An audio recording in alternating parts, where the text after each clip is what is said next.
Hi friends, आज के इस वीडियो में हम बात करने वाले हैं पार्लियामेंट्री सिस्टम के बारे में।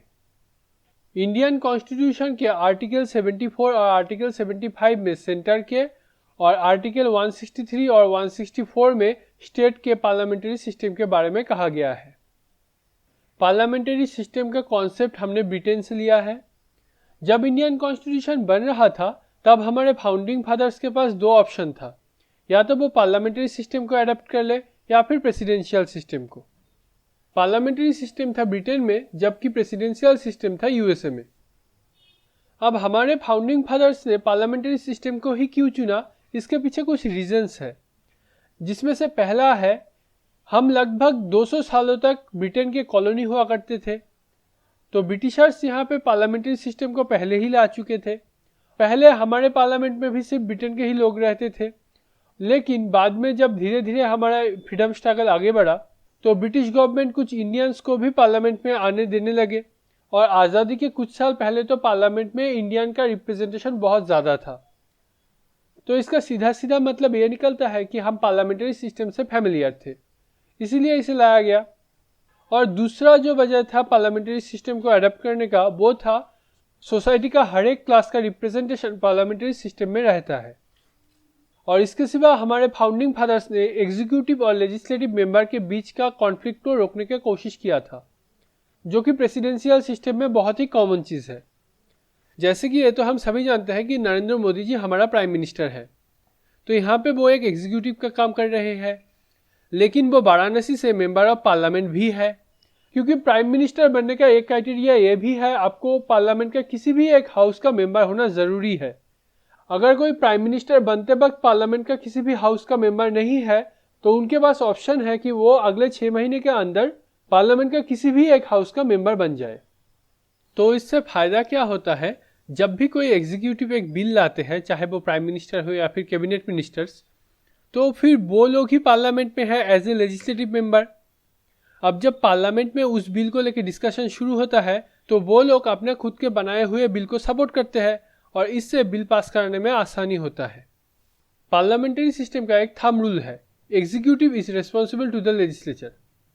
इसी वजह से पार्लियामेंट्री गवर्नमेंट को रिस्पॉन्सिबल गवर्नमेंट भी कहा जाता है, क्योंकि जो रियल एग्जीक्यूटिव है, मतलब कैबिनेट मिनिस्टर, वो लोग अपने हर एक काम के लिए पार्लियामेंट के मेंबर के पास आंसर देने के लिए बाध्य है। मॉडर्न डे में बहुत सारे पॉलिटिकल एक्सपर्ट पार्लियामेंट्री गवर्नमेंट को प्राइम मिनिस्ट्रियल गवर्नमेंट भी कहते हैं, क्योंकि यहाँ पे प्राइम मिनिस्टर का पावर बहुत ज़्यादा है। उनकी पावर को दिखाने के लिए बहुत सारे टाइटल से उन्हें एड्रेस भी किया गया है, जैसे first among equals, Primus inter Paris. चलिए अब आगे बढ़ते हैं और बात करते हैं पार्लियामेंट्री गवर्नमेंट के फीचर्स के बारे में। Nominal and real executive.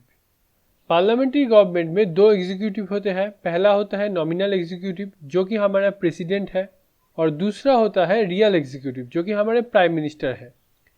Constitution की लैंग्वेज में प्राइम मिनिस्टर प्रेसिडेंट का मुख्य सलाहकार है, लेकिन रियल में प्राइम मिनिस्टर ही सारे के सारे काम करते हैं और प्रेसिडेंट सिर्फ उसे मंजूरी देते हैं। हालांकि कुछ चीज़ें हैं, प्रेसिडेंट के पास कुछ पावर्स है, इमरजेंसी के दौरान है, और कुछ वीटो पावर्स भी है, लेकिन वो बहुत ही लिमिटेड है। वो हम प्रेसिडेंट पढ़ते वक्त देखेंगे।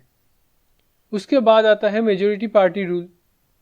जिस भी पॉलिटिकल पार्टी को इलेक्शन में मेजोरिटी मिलता है, इंडियन प्रेसिडेंट उस पार्टी के लीडर को गवर्नमेंट बनाने के लिए बुलाते हैं, और पहले वो प्राइम मिनिस्टर को अपॉइंट करते हैं, और उसके बाद प्राइम मिनिस्टर के सलाह पे बाकी सारे मिनिस्टर्स को अपॉइंट करते हैं। और अगर किसी भी पॉलिटिकल पार्टी को मेजोरिटी ना मिले, तो प्री पोल अलायंस का जो लीडर है, उन्हें प्रेसिडेंट बुलाते हैं गवर्नमेंट बनाने के लिए। फिर है कलेक्टिव रिस्पॉन्सिबिलिटी।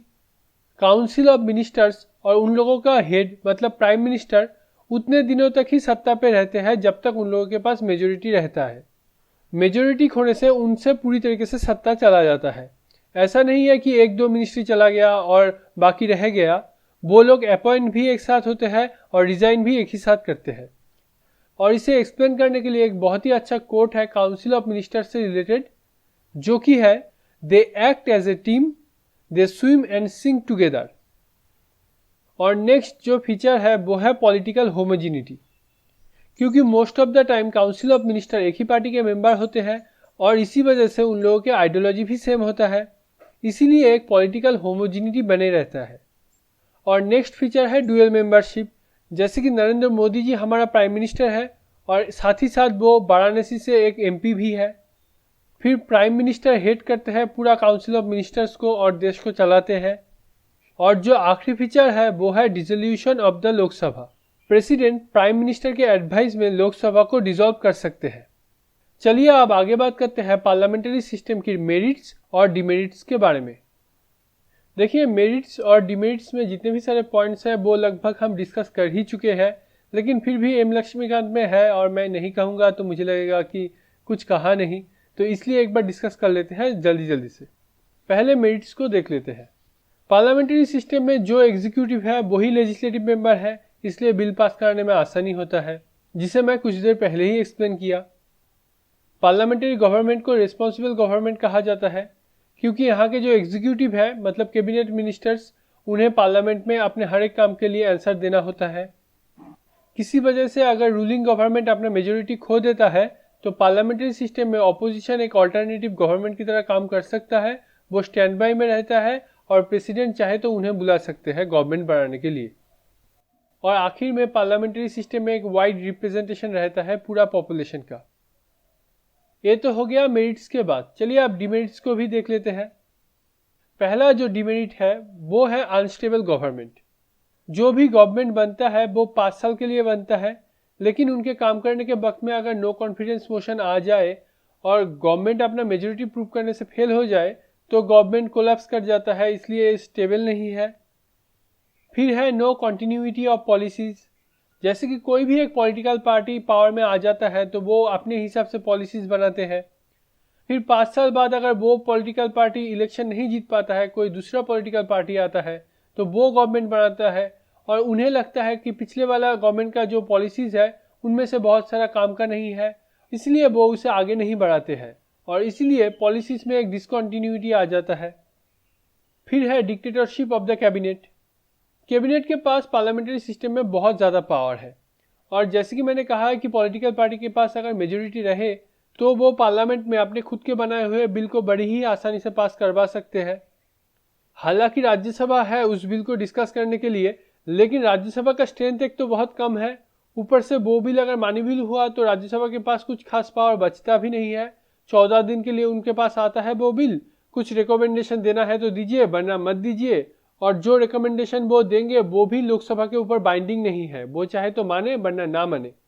तो इस हिसाब से कैबिनेट बहुत सारे बिल को अपनी मर्जी से पास करवा सकते हैं। फिर जिस पॉइंट को पार्लियामेंट्री सिस्टम का एक मेरिट के तौर पे देखा जाता है, मतलब एग्जीक्यूटिव और लेजिस्लेटिव मेंबर एक ही है, वो एक डिमेरिट भी है क्योंकि यहाँ पे सेपरेशन ऑफ पावर नहीं है, जिस वजह से एक डिक्टेटरशिप आ जाता है, जिसे मैंने पिछले पॉइंट में ही एक्सप्लेन किया। पार्लियामेंट्री सिस्टम में जो गवर्नमेंट बनाया जाता है वो एमेचर्स के द्वारा बनाया जाता है, मतलब जनता यहाँ पे अपने खुद का रिप्रेजेंटेटिव चुनते हैं। अब मान लीजिए किसी भी एक जगह से 3 पॉलिटिकल पार्टी के मेंबर इलेक्शन लड़ रहा है और मान लीजिए उनमें से एक डॉक्टर है, दूसरा इकोनॉमी के प्रोफेसर है और तीसरा एक एक्टिविस्ट है। अभी क्योंकि पार्लियामेंट्री सिस्टम में जनता खुद के रिप्रेजेंटेटिव चुनते हैं तो यहाँ पे एक बहुत बड़ा रोल प्ले करता है जिस भी इंसान को वो वोट दे रहा है उसे वो कितना जानता है और वो उनके कितने करीब है।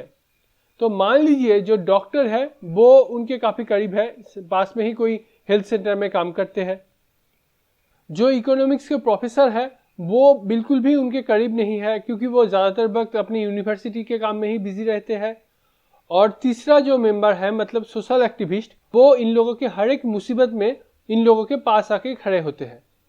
अब आप ही बताइए किस इंसान को ये लोग वोट करेंगे? जाहिर सी बात है ये लोग सोशल एक्टिविस्ट को ही वोट करेंगे। कुछ लोग डॉक्टर को भी वोट करेंगे, लेकिन लगता है कि सोशल एक्टिविस्ट ही जीत जाएगा। लेकिन यहाँ पे जो इकोनॉमिक्स का प्रोफेसर थे वो लोगों में उतना ज़्यादा पॉपुलर नहीं थे और वो उसे जानते नहीं थे, इस वजह से मान लीजिए वो इलेक्शन हार जाए।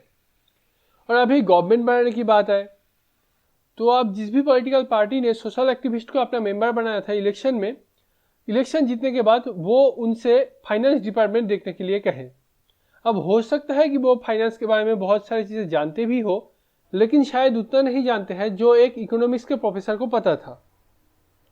तो इससे आप देख सकते हैं पार्लियामेंट्री सिस्टम में जो गवर्नमेंट बनता है वो एमेचर्स के द्वारा बनाया जाता है और ये इसका एक डिमेरिट है।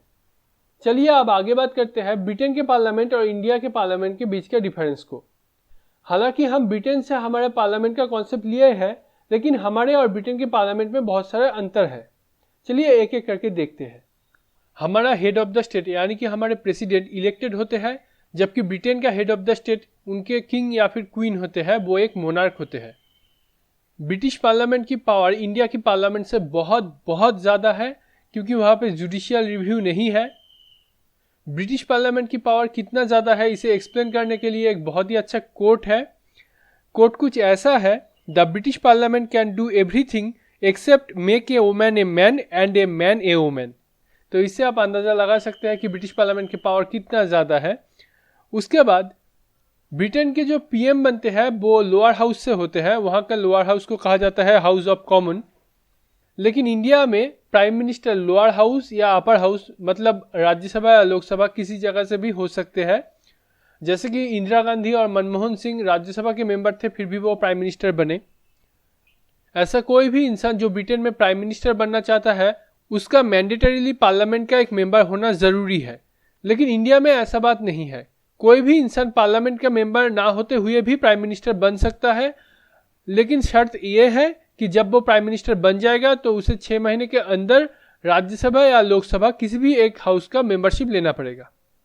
ब्रिटिश पार्लियामेंट में शैडो कैबिनेट नाम का एक यूनिक चीज़ है जो कि इंडियन पार्लियामेंट में नहीं है। Shadow cabinet mainly opposition party के द्वारा बनाया जाता है उनके मेंबर्स को ट्रेन करने के लिए, ताकि जब गवर्नमेंट बनाने की बात आए तो वो लोग रेडी रहे। तो बस यही था एक वीडियो पार्लियामेंट्री सिस्टम के ऊपर, और इसके बाद मैं parliamentary system versus presidential system के ऊपर और एक वीडियो लेके आऊँगा। तो अगर आप उस वीडियो को मिस नहीं करना चाहते हैं तो सब्सक्राइब जरूर कर लीजिए, और उसके बाद बेल आइकन पर भी क्लिक कर देना। इससे जब भी मैं कोई नया वीडियो अपलोड करूंगा आप लोगों के पास नोटिफिकेशन आ जाएगा। आपको ये वीडियो कैसा लगा आप कमेंट करके बता सकते हैं। अच्छा लगा है तो लाइक कीजिए, और जितना ज़्यादा हो सके उतना ज़्यादा शेयर कीजिए। और आज के वीडियो को यहीं पे ख़त्म करते हैं और मिलते हैं अगले वीडियो में। Finally thanks for watching.